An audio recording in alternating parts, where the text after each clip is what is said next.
Problem से solution तक, astro तक, नो योर फेट।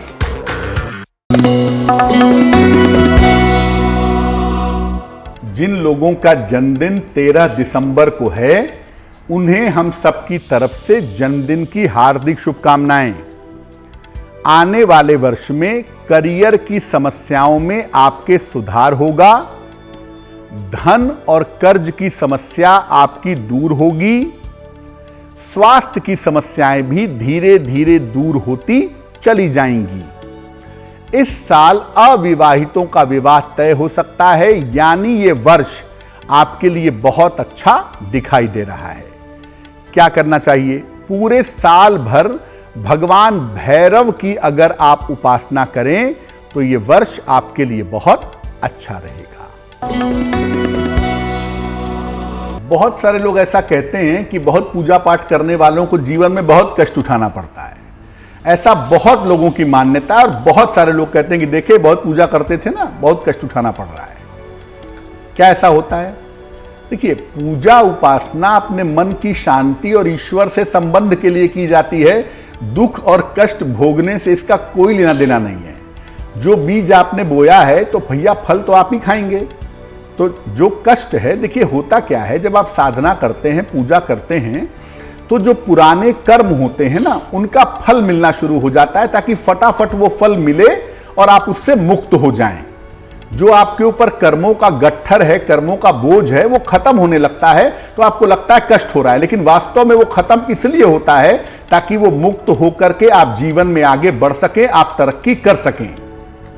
और ईश्वर की उपासना का सुख और दुख से कोई संबंध नहीं है। अगर आपको लगता है कि आपको ईश्वर की उपासना इसलिए करनी है कि आपको उससे सुख मिलेगा या आपके काम बन जाएंगे, तो आपका जो कॉन्सेप्ट है वो थोड़ा गलत है। व्यक्ति अपने जीवन में कष्ट अपने कर्मों की वजह से और अपनी बना स्थिति की वजह से भोगता है। जब आप वास्तव में साधना करते हैं, वास्तव में ध्यान करते हैं, वास्तव में ईश्वर के मार्ग पर चलते हैं, तो शुरुआत में तो कष्ट होता है। देखिए, बात सही है, क्योंकि पूर्व जन्म के कर्मों का जब भोग शुरू होता है तो थोड़ी तकलीफ होती है। लेकिन होता क्या है, एक समय ऐसा आता है कि आपका मन जो है वो कष्टों से ऊपर उठ जाता है। कष्ट आते हैं, दुख आते हैं, तकलीफें आती हैं, लेकिन आप जहां खड़े हैं उससे ऊपर हो जाते हैं, तो तकलीफें आने जाने का, सुख के आने जाने का, दुख के आने जाने का कोई प्रभाव नहीं पड़ता है।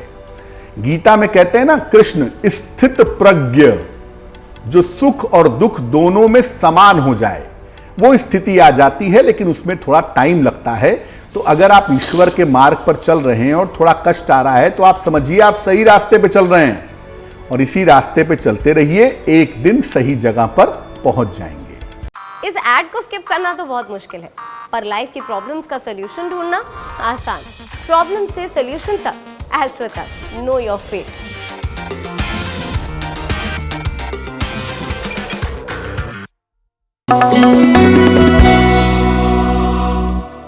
अगर आप डॉक्टर हैं या मेडिकल प्रोफेशन से जुड़े हुए हैं डायरेक्टली इनडायरेक्टली, और चिकित्सा के क्षेत्र में सफलता पाना चाहते हैं, तो क्या करेंगे? रोज सवेरे सूर्य भगवान को जल जरूर चढ़ाइए। सूर्य का मतलब आरोग्य होता ही है। रोज सुबह सूर्य भगवान को जल चढ़ाइए। अपने काम के स्थान पर भगवान शिव की मूर्ति या उनका चित्र रखिए। वैद्यनाथ हैं वो, डॉक्टर्स के भी डॉक्टर हैं। और अधिक से अधिक शिव जी की उपासना करिए। भगवान शिव की उपासना करने से रोगों को हर लेने की शक्ति मिलती है। अगर आप चाहते हैं कि आपके हाथ में शिफा हो, आपके हाथ में यश हो, आप जिस रोगी को देखें वो स्वस्थ हो जाए, तो भगवान शिव की भक्ति शुरू करिए। भगवान शिव के भक्तों के अंदर रोगों को दूर करने की चमत्कारी ताकत आ जाती है।